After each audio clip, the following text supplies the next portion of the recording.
Muy buenas a todos, ¿qué tal estáis? Bienvenidos, bienvenidos una vez más a Voces de Bronce y Hierro. Comenzamos el programa con una noticia sensacional, y es que este último fin de semana de julio de 2025 hemos sabido que un tripartito entre la Consejería de Cultura, la Real Academia de Extremadura de las Artes y las Ciencias y el Ayuntamiento de Medellín van a llevar a cabo una colaboración para volver a excavar la celebérrima necrópolis de El Pozo de Medellín. Una necrópolis que fue excavada en los años 70 y 80, que ha dado volquetes de información con artículos publicados y una monografía de 3 volúmenes que se publicó entre 2006 y 2008 y que es uno de los yacimientos más importantes de la Edad del Hierro del Guadiana. De hecho, esta necrópolis va a ser excavada a partir de septiembre de 2025 y hasta 2028 por el mismo investigador que la excavó en su momento inicial, que es el profesor Martín Almagro Gorbea, una figura muy conocida de la arqueología española, que le podrá dar continuidad a todas las investigaciones que se iniciaron en los 70 y 80 y que ahora se retoman tantos años después. Digo que es una noticia sensacional porque si hay un yacimiento que pudo cambiar toda nuestra concepción sobre una cultura, ese fue la necrópolis del Pozo. Y creo que es una buena oportunidad para hablar del significado de esta necrópolis porque me da la sensación que en los próximos años vamos a hablar muchísimo de ella. La excavación del Pozo se añade a las excavaciones que ya se están realizando en el Turuñuelo. De hecho, Medellín y el Turuñuelo están a 20 y pico kilómetros de distancia. En su época se podía viajar a un día de camino entre ambas localidades y junto con La Mata y Canchorroano, Cerro Borreguero, pues van a propiciar un cambio muy importante en cómo entendemos nosotros la cultura del Guadiana. El Pozo en Medellín, además, revolucionó nuestra visión sobre esta cultura porque fue el profesor Martín Almagro Gorbea, que excavó la necrópolis junto con Ricardo Olmos, los primeros que empezaron a hablar sobre la presencia tartésica en el Guadiana. Un argumento, una teoría que el equipo del Turuñuelo de Esther Rodríguez y Sebastián Celestino defienden hoy en día, pero que en realidad no es suya, sino que se originó al descubrir los materiales que estaban surgiendo en la necrópolis. Creo que es por lo tanto fundamental que hablemos de este yacimiento, hablar sobre qué materiales se han encontrado, qué teorías se barajan sobre él y pues para estar muy pendientes de lo que nos va a descifrar en el futuro sobre la cultura del Guadiana y sobre el debate que está hoy en día en el mundo académico de si Tarteso llegó hasta el Guadiana o más bien qué es la cultura que encontramos en el Guadiana que se desarrolla entre el siglo VI y el siglo V antes de Cristo. Un periodo muy interesante, una cultura apasionante y unos hallazgos que dan mucho que hablar y que nos hacen replantearnos cuál es el verdadero carácter de esta cultura que tanto nos gusta, a la que llamamos Tarteso. Bueno, lo primero que tenemos que tener en cuenta es que para ubicar la necrópolis de Medellín y conocerla en su contexto cultural e histórico, tenemos que entender que el paisaje que hoy podemos ver de Las Vegas del Guadiana no es el que vieron los antiguos habitantes de esta ciudad hace más de 2500 años. Toda la zona de Medellín, toda la zona de Las Vegas del Guadiana, casi hasta Badajoz capital, fue modificada profundamente por el Plan Badajoz en los años del franquismo para encauzar el Guadiana, cuyas crecidas son enormes. El Guadiana es probablemente uno de los ríos con el régimen hidrográfico más extraño que hay, porque tiene crecidas enormes en verano, luego un estiaje en el que prácticamente se convierte en un hilillo de agua, y lo mismo le pasa a todos los arroyos de su alrededor. Todo esto se quiso parar para conseguir convertir lo que ahora es la provincia o la región de Las Vegas, que es una zona de cultivos, de acequias y de poblaciones dedicadas exclusivamente a la agricultura. Esto quiere decir que cuando observamos la necrópolis de Medellín, la localidad de Medellín y todos los yacimientos de su alrededor, como Casas del Turuñuelo, Canchorroano, no estamos viendo en realidad el paisaje original. El paisaje original sería una zona llana, frecuentemente inundada, llena de cauces de agua, de arroyos, de brazos del Guadiana que se abrían en una zona pues de bosques de encinas, de bosques de ribera. Y esto es importante porque vamos a ver que las necrópolis de todas las localidades que podemos encontrar, o de los yacimientos, mejor dicho, que podemos encontrar en el Guadiana, tenían una relación muy estrecha con los cursos de agua. Luego vamos a hablar de ello. Medellín en concreto era probablemente la capital de las Vegas Altas del Guadiana. Era un centro económico y político,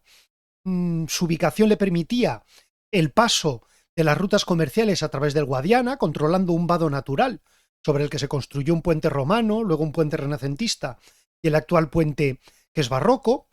y probablemente era una zona de paso obligada para todas las caravanas de metales que iban por toda la franja pirítica de Extremadura. Los encontramos en Mérida y bajaban hacia el Andévalo onubense y llegaban hasta el puerto de Huelva, y que también se encaminaban hacia los puertos de Spal en el valle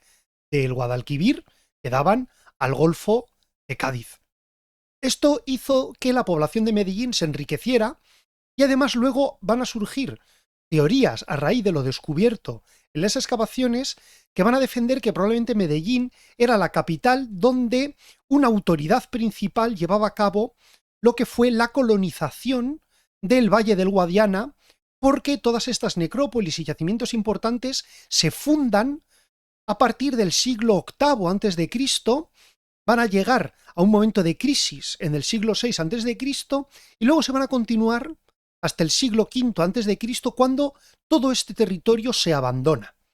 Esto es algo que ya se había visto en Canchorroano, que se vio en la necrópolis del Pozo y que ahora los descubrimientos del Turuñuelo están desvelando con toda su crudeza. Ese célebre sacrificio de animales que yo creo que todos conocemos implicó la amortización de unos edificios y su abandono. Y es algo que no solo se ve en el Turuñuelo, que se ve en Canchorroano y que, como decíamos, se detectó en primer lugar en esta necrópolis de Medellín. Claro, ¿de dónde vienen estas teorías que desarrollaron los excavadores de la necrópolis? Pues porque durante la investigación, ahora lo trataremos en profundidad, se pudo ver que en la necrópolis se encontraban muchísimos materiales de origen oriental que por fuerza tenían que haber llegado o bien directamente importados desde Oriente, o que tenían que haber sido fabricados en la región del corazón de la Tartéside, entre Huelva, Sevilla y Cádiz. Estas indagaciones llevaron a concluir que pudo existir una colonización agrícola del Guadiana por parte de élites tartésicas, grandes príncipes, grandes señores de Huelva y del Guadalquivir, que avanzaron hacia territorios del interior de Extremadura y de Portugal para buscar nuevas zonas de agricultura y un control más estrecho de los recursos mineros de la región.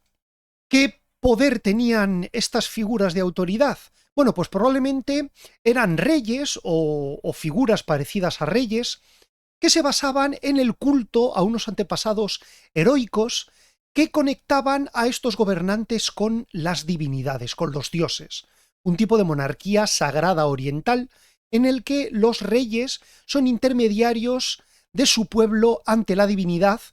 y a través de esa intermediación garantizan el orden social y la fertilidad de la tierra, la riqueza de su pueblo. Claro, en la propia necrópolis de Medellín vamos a ver cómo hay dos fases diferenciadas y que estos grandes aristócratas que se erigen en señores del Guadiana, pues en torno al partir del siglo VII a.C., con la crisis del corazón de Tarteso en el siglo VI, llegan también a una crisis. Las redes de intercambio, de comercio, se acaban, y entonces parece ser que las aristocracias pasan a vivir en el campo, a controlar la explotación de un territorio y el reparto de esos excedentes, y ese poder dividido entre élites repartidas en el territorio es el que se refleja en los yacimientos como el Turuñuelo o Canchorroano. En la necrópolis se ve un cambio en esta segunda etapa, aunque Medellín siguió siendo habitado, y luego finalmente,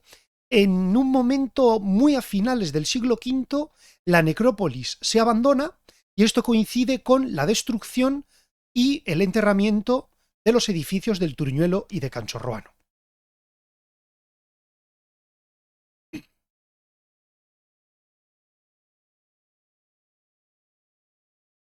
Bueno, como decíamos al principio, Para entender el significado de las necrópolis tenemos que entender su ubicación en el paisaje y su contexto original. Las necrópolis se encontraban siempre cerca del río Guadiana y alguno de sus afluentes, buscando de manera preferente áreas rodeadas de agua, penínsulas junto al río o zonas inundables que permitían que la necrópolis quedara aislada de los poblados pues cercanos a ella. Tenemos que pensar que aunque muchas veces solo hemos encontrado las necrópolis,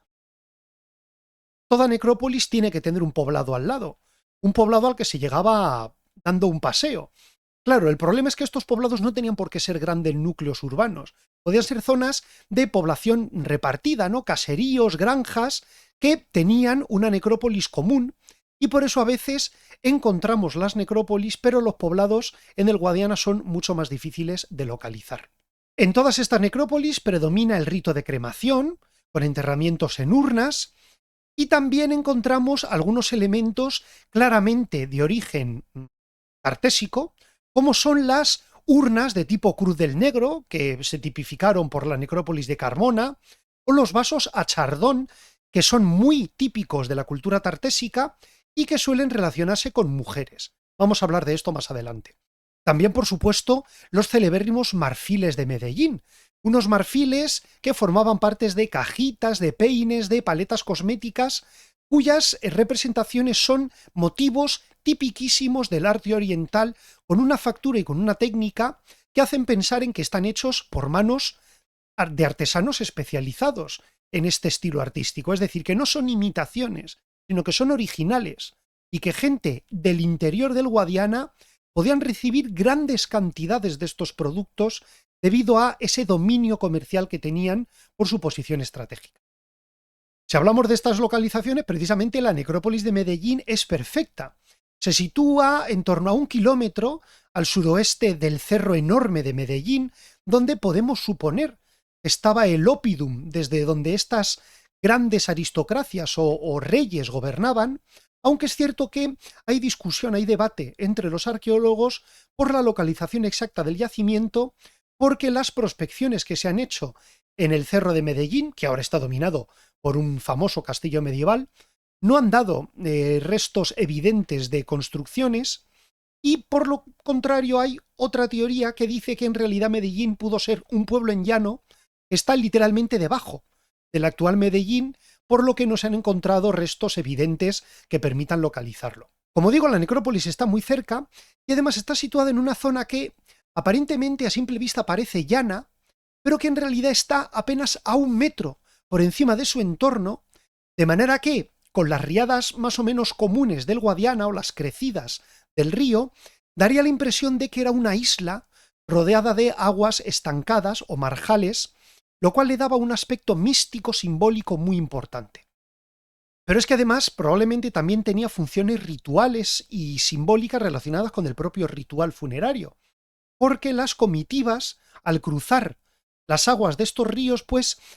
simbolizarían que abandonaban el mundo de los vivos para entrar al mundo de los muertos, y también cruzando el agua puede requerir un simbolismo de purificación, de limpieza, frente a la muerte que habita en el interior de estas necrópolis.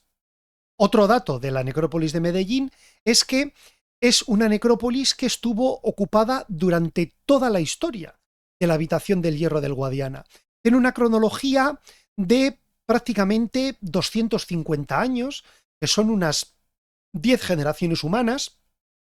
y vamos a ver cómo durante toda esa cronología la necrópolis va a estar habitada, va a estar construida con tumbas que se superponen unas encima de otras, lo cual ha permitido que, pese a que la zona excavada en las excavaciones originales en los años 70 y 80 no es muy grande, el volumen de tumbas es enorme y esto ha proporcionado muchísimos datos. La necrópolis fue descubierta de manera totalmente casual cuando un vecino excavaba un pozo para las labores de riego de su campo en torno a 1960. La verdad es que el vecino de este terreno, que se llamaba José Barrueco, ayudó mucho al equipo de arqueólogos cuando encontró unos fragmentos cerámicos al excavar este pozo, y entre esos fragmentos había los pedazos de un hermosísimo kílix o un vaso para beber vino con una representación de Zeus que portaba un haz de rayos y que además por su análisis estilístico se ha identificado con un ceramista conocido de el Ática, un tal Eugerios, por lo que el Kylix pudo datarse muy precisamente entre los años 560 y 550. Claro, en 1960, cuando esto se descubrió, era una cosa fuera totalmente de lugar, y una copa tan valiosa de la época arcaica griega apareciera en el interior de la península. Este hallazgo, junto con otros fragmentos cerámicos que habían salido en el pozo, llevaron a los arqueólogos a investigar y a descubrir que allí había una importantísima necrópolis, convirtiéndose el Kylix de Medellín en una representación de probablemente el gran poder y autoridad de estos aristócratas. Grandes señores, como hemos dicho, eran capaces de atraer comercio a miles de kilómetros de distancia y de adquirir productos enormes de lujo. A través de la excavación, con el análisis de las tumbas, se pudo descubrir que hay dos grandes fases en esta necrópolis y que esas fases permiten identificar todo el auge y caída de la cultura del hierro en el Guadiana. La fase 1, que es denominada orientalizante o tartésica, corresponde a los siglos VII hasta inicios del 6 a.C. La necrópolis es fundada en esta época, aunque se asume que a lo mejor la colonización del territorio y la ubicación primera de la localidad de Medellín pudo ser un poco anterior, tal vez en el filo del siglo VIII, y se alcanza su apogeo durante la tercera generación de los habitantes de Medellín en torno al cambio de siglo entre el 7 y el 6. En esta primera época encontramos un ritual específico y unas formas específicas de hacer las cosas. También unos ajuares en particular, que nos están hablando de un ambiente cultural y económico muy concreto. El ritual funerario era un enterramiento en urna dentro de un hoyo. Esto es muy habitual, pero era una práctica particular en esta zona. Los cuerpos se quemaban en una pira funeraria fuera de la necrópolis, pues como en culturas, por ejemplo, como la India hoy en día, y después de haber sido quemados, se recogían los huesos, se ponían en una urna, se cavaba un hoyo y esta urna se colocaba en el hoyo, sostenida por unos guijarros de río, a veces se tapaba con un plato y se ponía un guijarro de río encima para mantenerla sellada. En algunas ocasiones, y esto es una práctica que se va a repetir luego en la fase 2, se podía señalizar la tumba con túmulos de piedra de cantos de río recogidos del río, que estaría al lado en época de la necrópolis, y estos pequeños túmulos de canto de río podrían señalizar algunas tumbas destacadas. De hecho, la distribución de las tumbas indica que se iban concentrando en zonas específicas, que había una tumba y otras a su alrededor, lo que hace pensar que a lo mejor era una estructura social de tipo gentilicia o de clanes, de familias extendidas, no solo consanguíneas, sino también de clientes y familiares políticos que se unían al clan,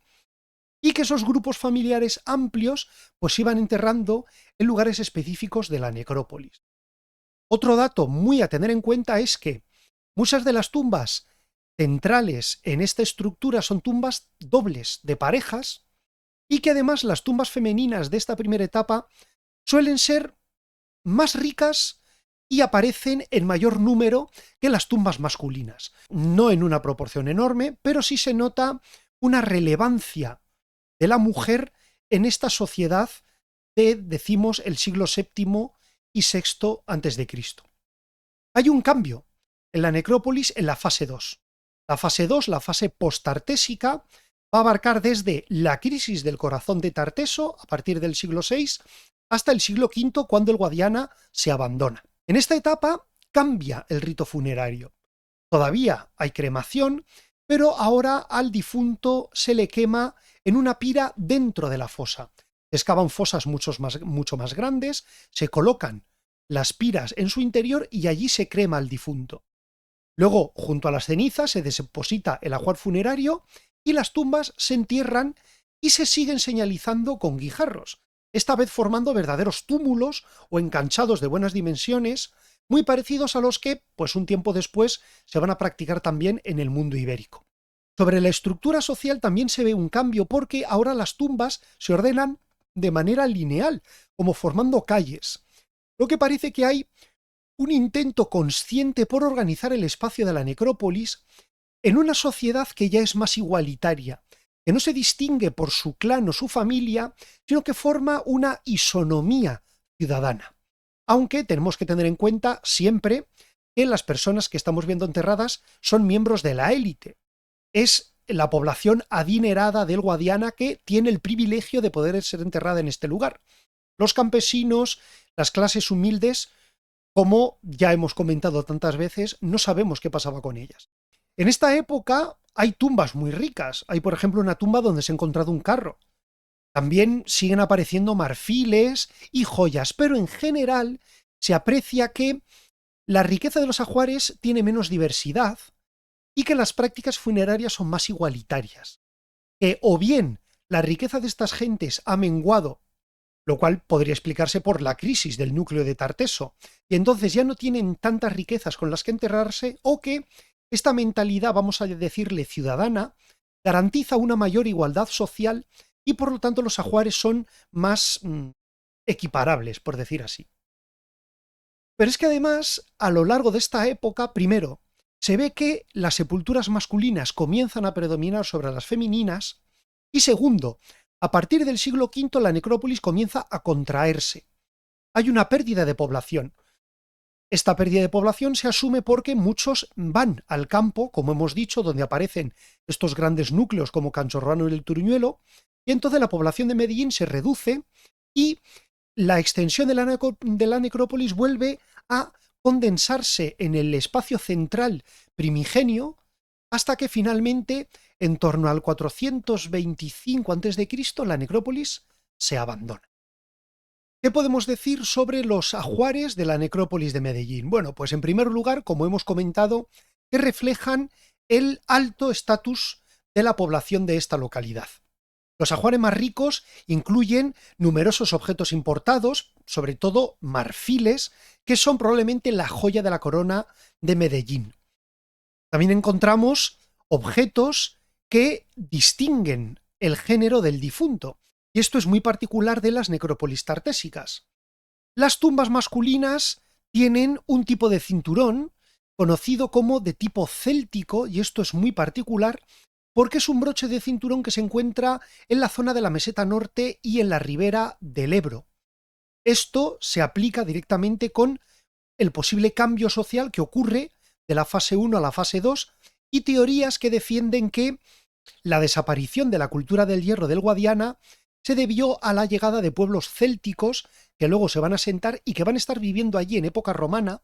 pero que los propios autores griegos y romanos nos dicen que habían llegado a través de una migración. Esa evidencia está en los broches de cinturón.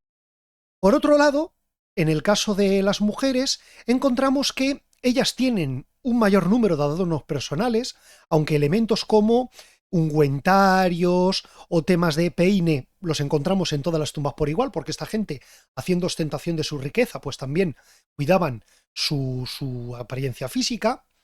Pero hay más joyas específicas relacionadas con las mujeres, como brazaletes de bronce, joyas de oro y plata, y sobre todo el marfil. También muy típica de las tumbas de Medellín son los vasos a chardón, vasos de tipo tartésico, que se discute si son de origen local o de origen fenicio, pero que se encuentran en todas las necrópolis de la Tartéside vinculadas con las tumbas femeninas. En este sentido, ha habido estudios que han analizado la repercusión del papel de la mujer en la necrópolis de Medellín y su conexión con las funciones que las mujeres muestran en las tumbas tartésicas del Guadalquivir. Al contrario que entre griegos y romanos, y de forma parecida a otras culturas como los celtas o los etruscos, las mujeres en el mundo tartésico y en el Guadiana tenían cierto reconocimiento social y un estatus que les llevaba a adquirir algunos cargos representativos en aspectos concretos de la vida pública. Esto no quiere decir que las mujeres fueran lideresas, ni mucho menos, pero sí que tenían la cualidad o la capacidad de presidir determinadas funciones o acometer determinadas actividades de aspecto público, que era algo que las mujeres griegas y romanas no podían ni soñar. En concreto, la presencia de un tipo de broche de cinturón específico en las mujeres, que son los broches con ganchos de tipo tartésico, la presencia de los vasos a chardón, la presencia de las parejas que fundan los núcleos de enterramientos gentilicios y la presencia de los niños junto a las mujeres, nos indican que probablemente estas mujeres eran transmisoras de la herencia familiar. Eran las que mantenían la estructura social de su familia. Eran las que daban el apellido a sus hijos. Esto puede indicar que durante la primera fase, donde la influencia de la cultura tartésica era mayor, si es que los habitantes de Medellín no eran tartésicos, las mujeres tuvieran un valor destacado, que superaran las tumbas masculinas, y que, cuando llega la crisis de Tarteso, la población urbana de Medellín se reduce y pueden comenzar a llegar extranjeros a la ciudad, este valor de la mujer disminuye porque culturalmente esta población ha cambiado. Estos son elementos que dan para el debate, que llevan a la discusión y que llevan a todo este mar de ideas que todavía se discuten entre los investigadores respecto a cuál es el verdadero significado de lo tartésico y cuál es la identidad cultural o étnica de estas gentes. A juzgar por los ajuares, desde luego podemos pensar que son tartésicos. Como dice Esther Rodríguez a propósito de los hallazgos del Turuñuelo, si miramos Medellín y los objetos hallados en Medellín, podríamos pensar, sin que nos dijeran el nombre, que estamos ante una necrópolis andaluza, una necrópolis tartésica. Pero luego te dicen, no, está en el Guadiana, y aquí viene la sorpresa. Es que todos los restos que encontramos en Medellín se encuentran en cualquier necrópolis andaluza, en cualquier necrópolis de Córdoba, en cualquier necrópolis de Sevilla, en cualquier necrópolis de Huelva, que es el corazón de Tarteso. Pero vamos a ver por otro lado con los cinturones, por ejemplo, los broches célticos, vemos también influencias de fuera, y lo que nos va a faltar es el análisis genético de las muestras, porque no se ha podido obtener en ningún caso. Bien es cierto, y esto hay que dejarlo clarísimo porque la gente se confunde muy rápido, la genética no hace la nacionalidad. Hace muy poco salió a la palestra que el presidente de los Estados Unidos, Donald Trump, con estas políticas antiinmigratorias racistas, su abuelo es alemán. Y el canciller de Alemania le llevó una partida de nacimiento, creo que era, demostrando que su abuelo era alemán, ¿no? Fue una indirecta bastante directa, pero quiero utilizar esta anécdota para indicar que la genética no hace la nacionalidad. El señor Donald Trump es el más americano de los americanos, nadie lo duda, pero es un habitante americano de tercera generación. La necrópolis de Medellín llega a su esplendor en la tercera generación, y toda la gente que llegó después seguían siendo metelinenses, pero ¿eran tartesios o eran indígenas? Bueno, pues aquí está el debate, ¿verdad? Aquí está la dificultad para desentrañar lo tartésico. Claro, si hablamos del mundo ritual, un elemento muy interesante, tanto en hombres como en mujeres, y que también les vuelve a relacionar con el mundo tartésico, es la aparición de unos cuchillitos de hierro de forma afalcatada que son muy típicos de toda la región del Guadalquivir.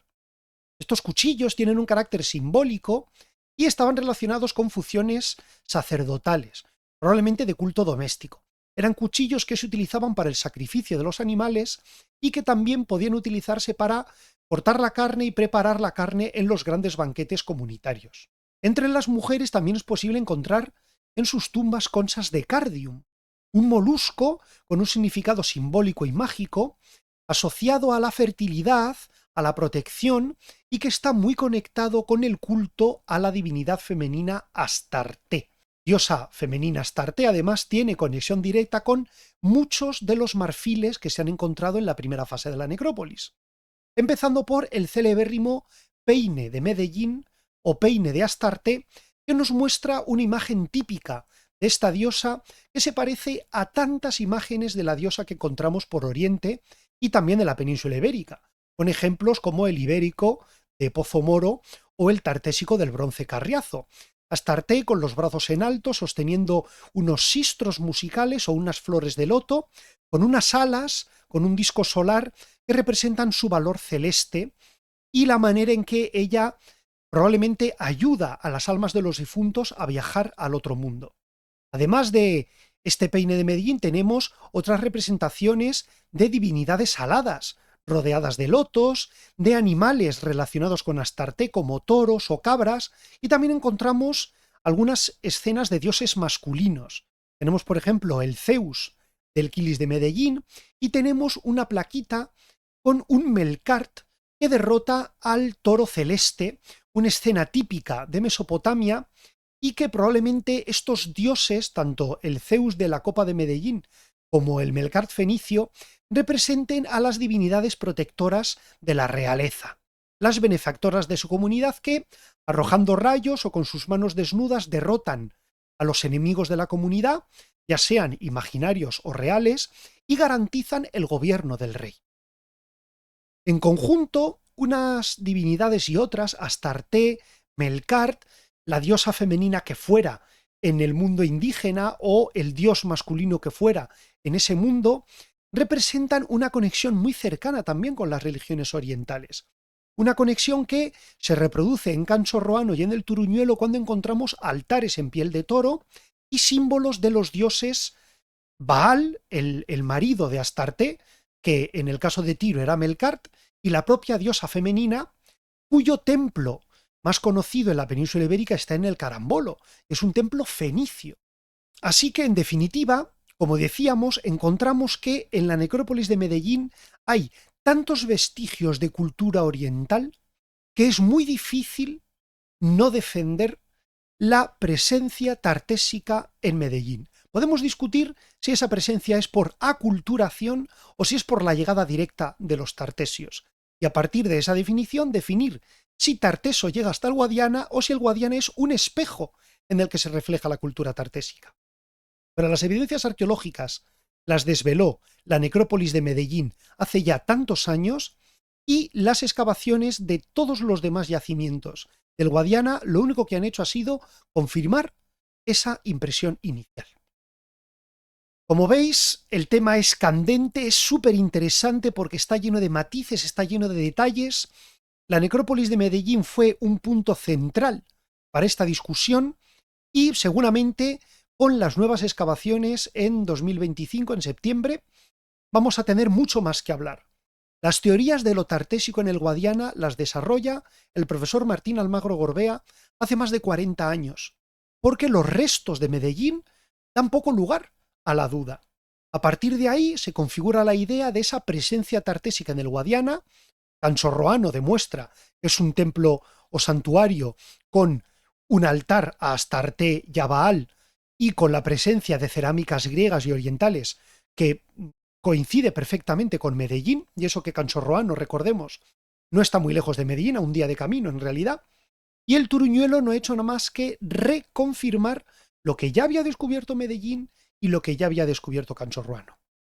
Pero que haya dos excavaciones por dos equipos de arqueólogos de manera simultánea, en el Turuñuelo y en el Pozo de Medellín, me parece crucial para que las teorías se entrecrucen, para que no haya una única voz hablando de un tema, sino para que haya varias voces hablando sobre lo mismo. Cuanto más voces, cuanto más facetas le demos al caleidoscopio, más rico va a ser nuestro conocimiento. Poco más.